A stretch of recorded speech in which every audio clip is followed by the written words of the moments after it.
Hey everybody, Ryan here at Lakeside Studios, back with the coldest take on the internet. YouTube is kind of bad.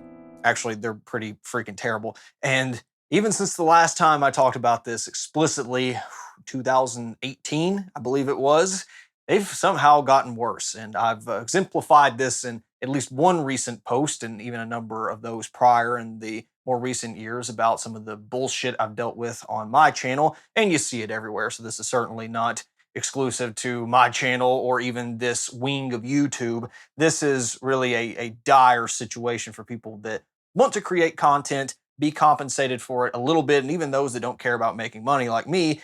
It's a absolute bane for the consumers who just want to watch things without being subjected to literal pornography or advertisements for products that actually don't exist. So we'll talk about all those things and more. But I want to start off with kind of a call to action, I guess, and then kind of justify why.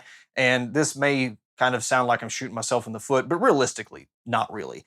I want all of you, even if you watch this exclusively on a YouTube premium subscription or on the native YouTube application on a mobile device, if at all possible, please install an ad blocker.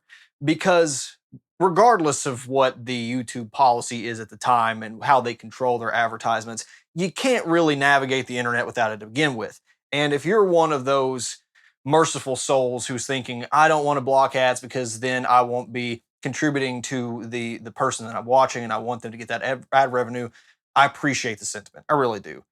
But fuck it. We are so far past that point to where something has got to be done to send a message to the greedy or lazy, or probably a combination of the two, slime balls that put some of this stuff on this platform. And it's even worse on most article-based platforms, as I'm sure you've seen. And if it ultimately means that this platform is not sustainable without people getting paid through it, I'm okay with that. I think there's a lot to be said for the time where YouTube was more simple. And even though we would miss out on some of these amazing documentary and professional style channels who managed to do this for a living, I kind of don't know that it's really worth the consequences that we're seeing when it comes to user data being sold off, these actually targeted and predatory advertisements, the spam bots, and all the stuff that I'll be getting into. But that's ultimately to say, if you are sitting through these trash advertisements, you've seen the same Sweetwater thing 500 times, or God forbid, the progressive ads, please do not feel any pressure to keep, going through that. Maybe you got the plugin that like mutes it and skips it. And okay, fine, whatever. But any way that you don't have to subject yourself to a worse user experience, go for it. And I'm even considering that for YouTube Premium, because was, at least in the past couple of years, a premium user. They keep jacking the rates up.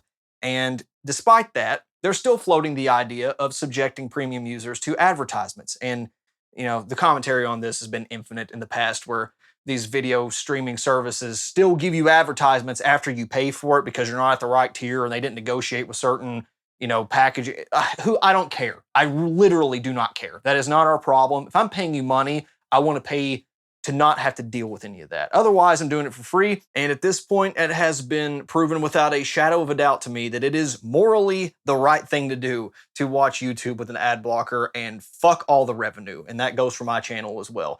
I don't even care about, starting a Patreon or any of these supers or donations or anything like that. It's not about that. Before I completely tear into all of YouTube's policy decisions, I will at least give them a little bit of kudos for eliminating monetization on all of the AI slop.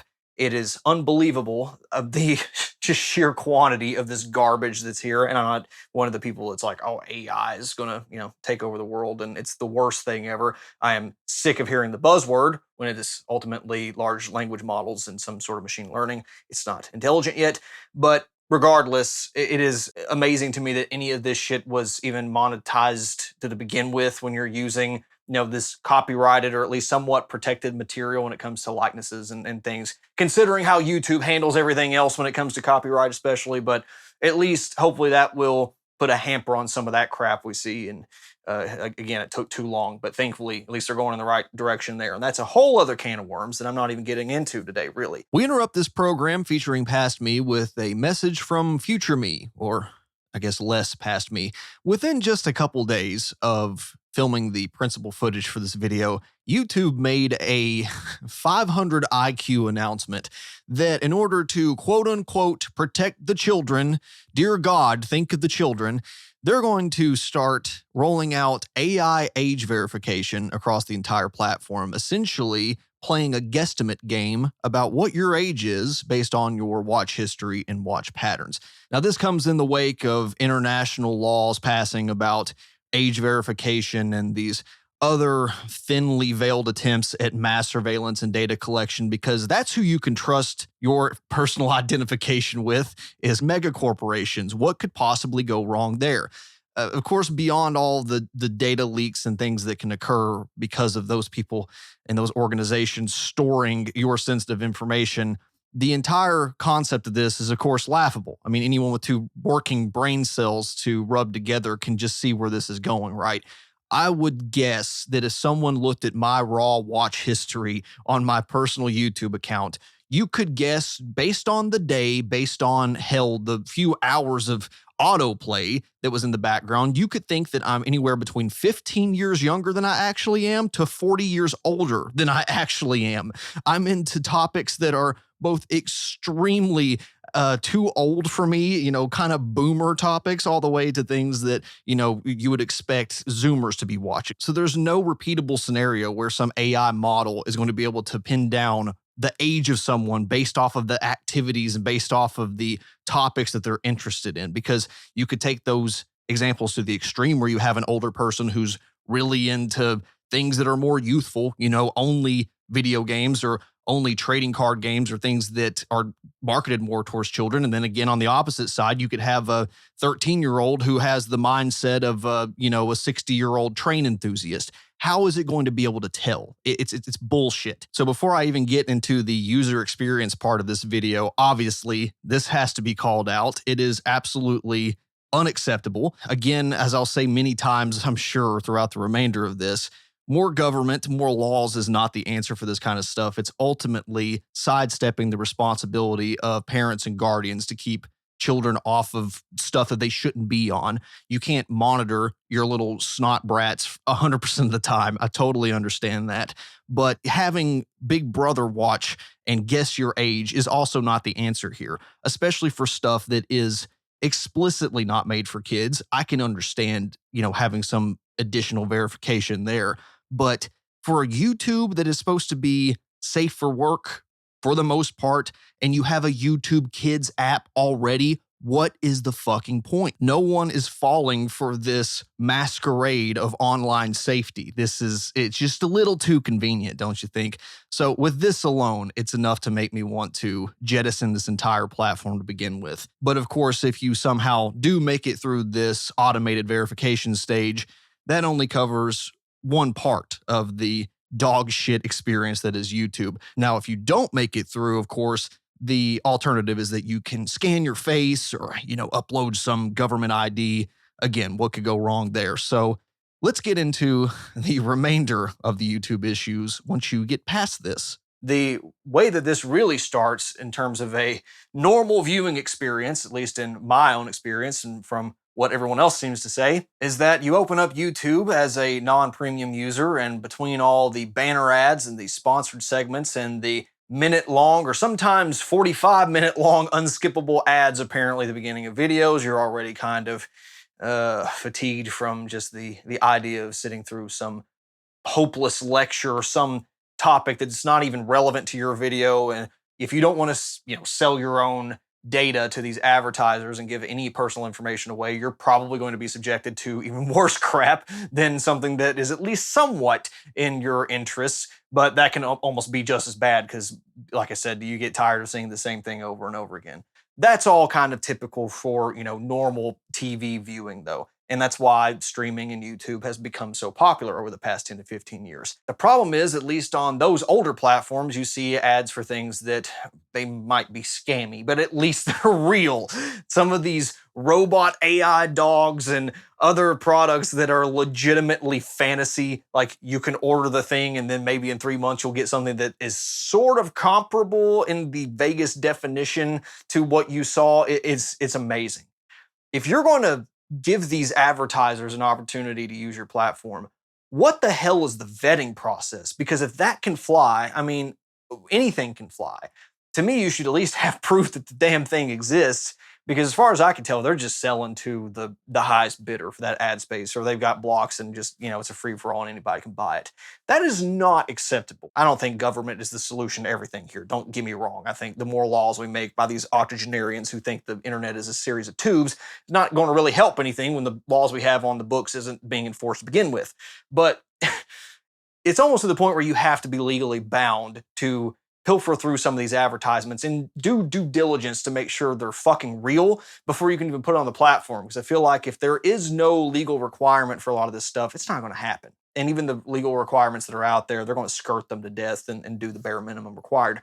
So that's already like borderline infuriating, but almost hilarious. If you're fortunate enough to not be served one of those, you might be subjected to borderline softcore porn or some fetishist type thing.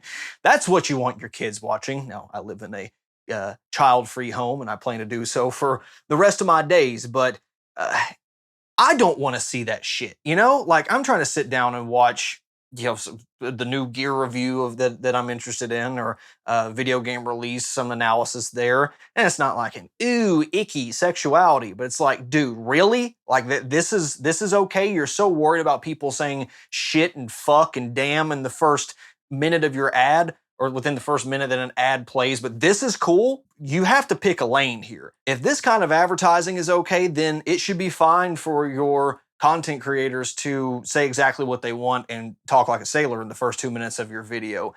Or it's the other way around. You can't have it both ways at the same time. You can't say, "Oh, well, we detected some profanity and now your videos aren't suitable for these kind of ads. We're going to play like literal porn game ads on other stuff that's otherwise maybe not kid friendly, but family friendly enough." It's mind boggling. So I don't know what the process is. I'm guessing there's really not one. I'm guessing it's just like, hey, they paid this much money and we're gonna let them have it.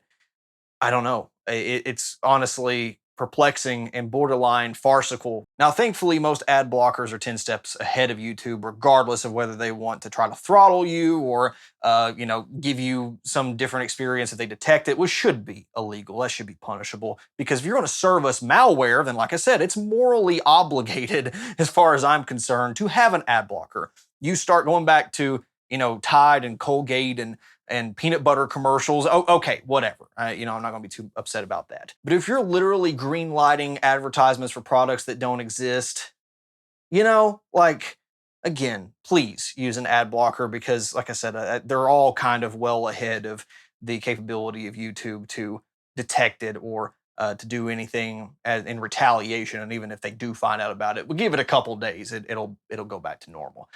But then there's the whole other side of things that you can't avoid with an ad blocker, like the spam bots. Now, fortunately, I don't get a lot of them, and it's really easy to flag them. And honestly, a lot of the times they do get automatically flagged, which makes it even more perplexing why a lot of the higher subscriber YouTubers that I watch just have comments that are filled with these goddamn bots. And it's not even to where they're sneaky about it or that they're so subtle. It's like, oh, I couldn't tell if that wasn't a real person. And there's probably bots in there. It's like, oh, I legitimately thought that was a real person. But the ones that use the emojis and certain style of usernames, and they always have just these giveaway icons, and they all have the same comment thread of this, person that you're watching sucks. Check out this video where I decapitated a cat emoji. It's like, man, a first year college coding student can make a spam filter for this.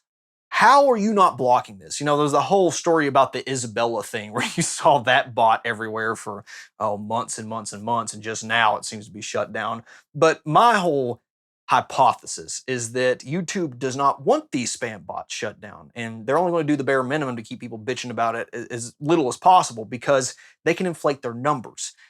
Now, if I was an advertiser, if I was someone in a marketing division of a major company and I was coming to YouTube or Google or Alphabet or whatever, and I was like, hey, I want to pay you, this click-through rate. I want to know what your real user base is. I would demand that you showed me what the numbers were and proved that the numbers are real after you account for all the spam bots. And I wouldn't work with you unless you were actively managing them and trying to get rid of many of them as many of them as possible. And I mean, everyone's making something off the top, or else that would have happened. So I assume it's in the best interest of all parties here. But it is absolutely absurd that not only you get subjected to this trash, before, after, in the middle of the video 500 times, but that's on the YouTubers. You all are a bunch of scumbags if you play these mid-roll ads every 3 damn minutes. And I've been accidentally guilty of it, and I'll go back and fix it if I forgot to trim them out manually, which I do every video, but it has slipped my mind. So I very much apologize for anything I've missed. But the ones that do it consciously, that make those 8 minute and 5 second videos so they can have 15 of them, dude, fuck you, seriously. But it is so ridiculous that even if you can avoid all that, you're still not safe in the comments section, which makes the whole YouTube Kids thing even more funny in retrospect. Like most social media mammoths, YouTube will bend over backwards to exploit their user base and turn a blind eye to things that are indirectly helping them, even at the expense of the viewers, but at the same time will move the sun and earth to help all these corporations and even entities that aren't real to claim the ad revenue of the user base and to protect their copyright, even though if you extend their logic, they want to copyright everything. Based on the way YouTube and these music distributors have behaved especially, I'm really convinced that if there's not a specific law in the books or some case to point to that actually prevents this stuff from happening to a T, they are going to try to survey everything you do. They're going to use your Alexa and your phone microphone and all of these devices and try to monetize the fact that you played a riff, through an amplifier at home, or you've done a karaoke rendition. I legitimately think that is something that they are tossing around as an idea because of just how they've behaved when it comes to the monetization of YouTube videos. Now, obviously, I don't think people should be ripping other people's content and uploading it as their own. That kind of goes without saying. There should be some level of protection there, or there should be some level of monetization there where it's like, okay, this came from this channel, or this was this artist's music.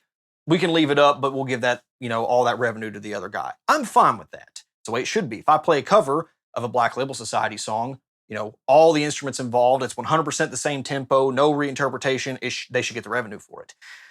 That's not what happens, though. You see, just like everything else, YouTube and Google takes the absolute piss with these interpretations, and instead of going by the laws on the books, as many astute commenters have pointed out, they went the nuclear option and made it to where you can basically fake being a music distributor. You can fake ownership of this stuff and copyright strike or get the ad revenue off of another channel. They've gone so far the other way that the pendulum has swung to the thieves, even though they're trying to protect the people that own the music, and it's completely at the expense of the users. Now, the way this actually manifests, the way that it has affected my channel and many of the commenters that I've seen, is that you'll play a riff, something semi-recognizable, and the copyright ID system will pick it up. And they'll say, hey, you played Snakes for the Divine, and or they think you played the song. Now, instead of sharing that revenue or taking the amount of time that piece was played over the entire time of the video and taking that percentage and giving that to the band, they'll try to take the monetization from the entire damn video. There is no defense for that in any way, shape, or form. They do at least tell you, oh, you could cut this section out. Kind of too late at that point. But the fact that it's not only, we're going to try to take this entire ad revenue from you, but it's not even going to the damn artist to begin with. I mean, all of these claims I've gotten, out of all of them, maybe one, maybe two, have been from legitimate distributors. We're looking up, it's like, oh, it's Sony Music, whatever. Okay, they took some of the revenue. Still disproportionate, but fine. The ones that really burn my ass are these fake, no-name, auto-generated, crooked sons of bitches that will act like they own the music or distribute the music, and somehow YouTube goes along with it. Like, what are the vetting processes like over there? You just freaking mail in, a printed fax and say, I'm a Nigerian prince, please send me $3 million. And they're like, oh, okay, sounds good. Like, how do you get by with this in this day and age? I don't understand.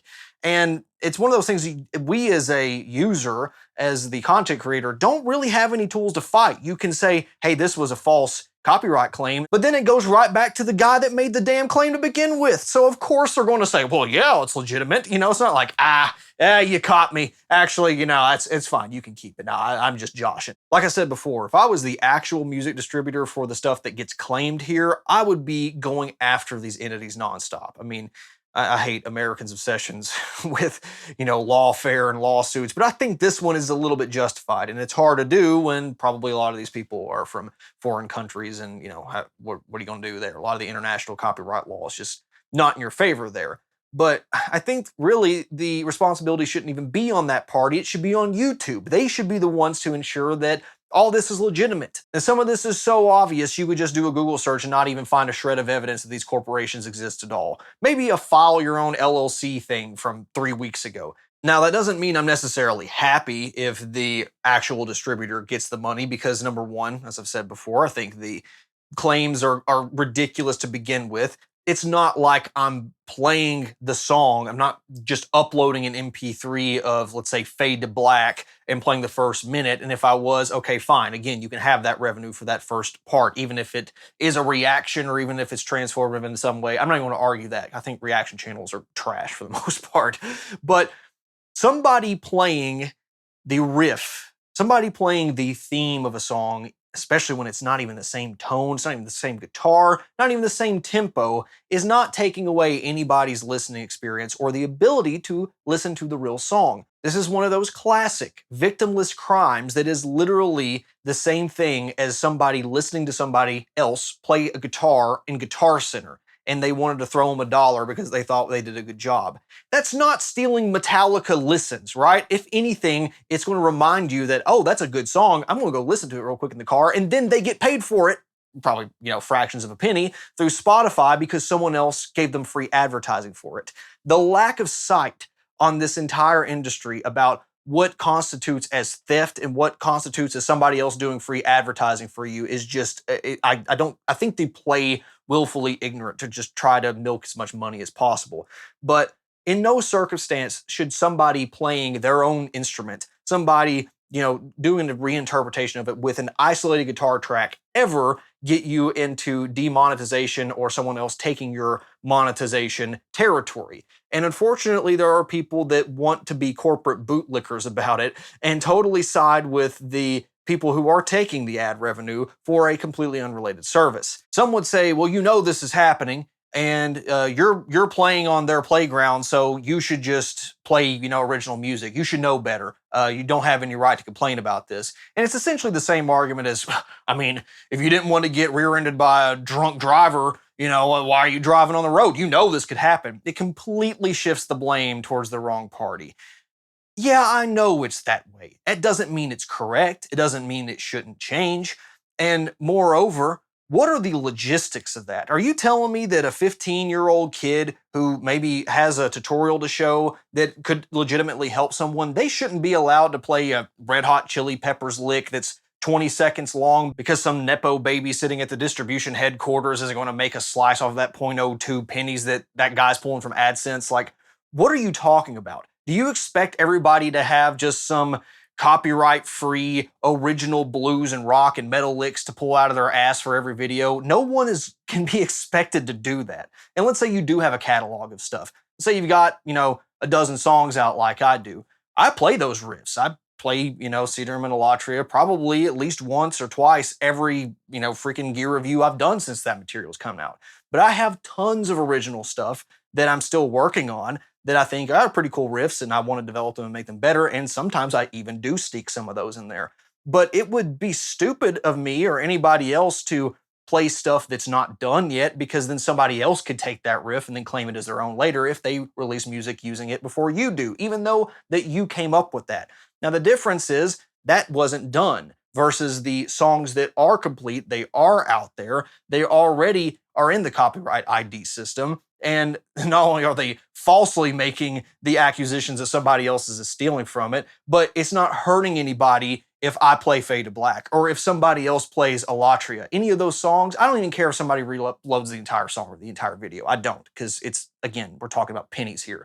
But I would be fucking thrilled if I saw somebody do an 8-string cover of Shudder or Under the Scythe. How cool would that be?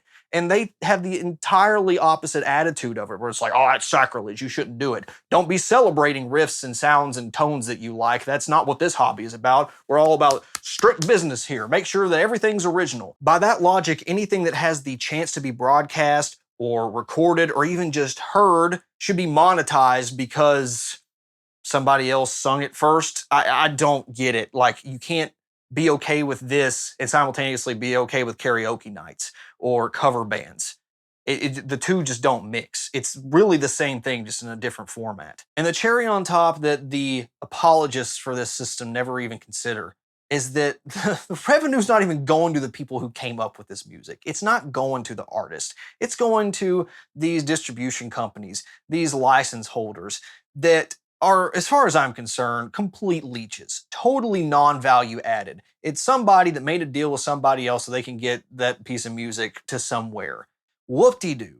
Should you get a cut of it? Yeah, sure. But I mean, the whole played out theme of corruption in the management industry, from, you know, musicians to boxers to whatever, it's played out, but it's true. And in this case, I can promise you that Lars Ulrich or James Hetfield, none of those guys saw a penny off of me playing Fade to Black. And even if you think they should, okay, great. I'd be okay with that. If that means, you know, I personally give that cut of the ad revenue for that proportion, that percentage that that song played in a video that was, you know, that long, no problem. I'll help buy James another classic muscle car. That's fine with me. What I don't want to do is give that to someone who had no input in the creation of that song, who has no stakes in the game, who doesn't go out there and tour and bring that song to new people. What are you even rewarding then? And you can't say original music because the analytics prove it. People don't give a flying fuck about original music. There are those of you who support everything I do, and I'm so grateful for that. I really do appreciate it. But I will get 500 times the attention playing a played out to death riff, an amplifier tone you've all heard. That's just what people want to hear. And I'm not saying they're even wrong, because what they're looking for a lot of the times in either a gear review or a guitar demonstration or something like that is a point of reference, something that they know, and they know with this combination of gear and guitar, I know what it sounds like. So now I can kind of take that riff out of the equation and I can kind of ascertain what these things are doing. And you need that. You need that, you know, popular base of songs to be able to judge those kind of things. So I don't think it's wrong. But at the same time, you have to acknowledge that not everybody's looking for brand new music, and not everybody has the capability to write brand new music, or has the capability or give a damn to come up with stuff that's interesting enough to listen to for a demo. And it's just naive to think everybody should. So there shouldn't be this big punishment, this gigantic system to oppose people who play 30 seconds of a Metallica riff. It's just absurd. So to bring it all back home, like I said in the beginning of the video, I really do appreciate if you sit through a lot of this advertisement slop, you know, trying to give your time and transfer that into some level of revenue for all our YouTube channels. I do appreciate the sentiment. It's not worth your suffering. It's not worth rewarding these advertising scumbags. It's not worth playing into the system. And please turn on an ad block.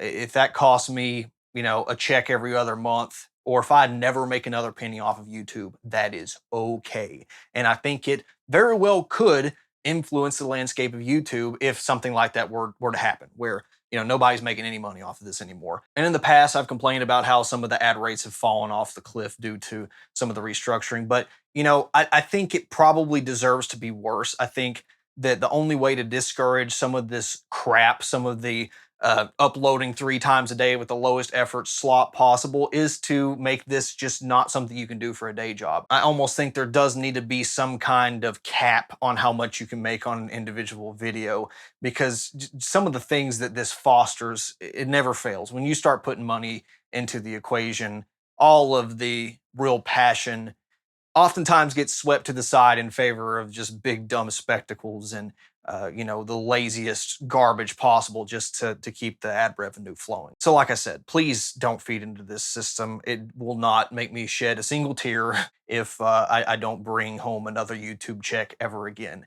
It's nice, one time I bring home a couple $100s a month, and it really helped, especially when I was, kind of between real jobs and doing side stuff. And you know, it let me eat. I really appreciate that. But now, every other month, I get $100 or so, and it's nice, but it's not worth it. It's not worth what you guys have to deal with, and what I have to deal with as a back end, user of the YouTube studio, and dealing with the copyright claims and all that stuff. For me personally, this is one big reason that my YouTube channel has kind of evolved, and maybe you can even say devolved in the past few years, where I really am not as motivated to do big demonstrations when any one of these riffs, even if I play it not nearly as good as others, who knows, it might get copyright claimed. Maybe I'll lose, some percentage of viewership because it's blocked in some region. And I don't want to cut it out because I specifically chose that for some reason, to show off this effect, to show off this amp combination. And maybe it's an analog to what that person played, that artist chose for that song, and it just made sense. And if you lose that, you lose a significant part of the video. And I hate having that in the back of my head the whole time. So it is really kind of something that, looking through my catalog and looking at the videos that I've kind of played safe on some of these riff selections and stuff that I've, injected my own music into, I do see its influence, and it's kind of depressing in some way. So I don't know. Just yet another notch on the wall of why I'm sick of this platform. So again, don't feel bad about using an ad blocker. This place could use a hard reset in a lot of areas. So curious to know what you think. Please leave any questions or comments down below, and we'll see you hopefully next time with a more fun video than this. Bye.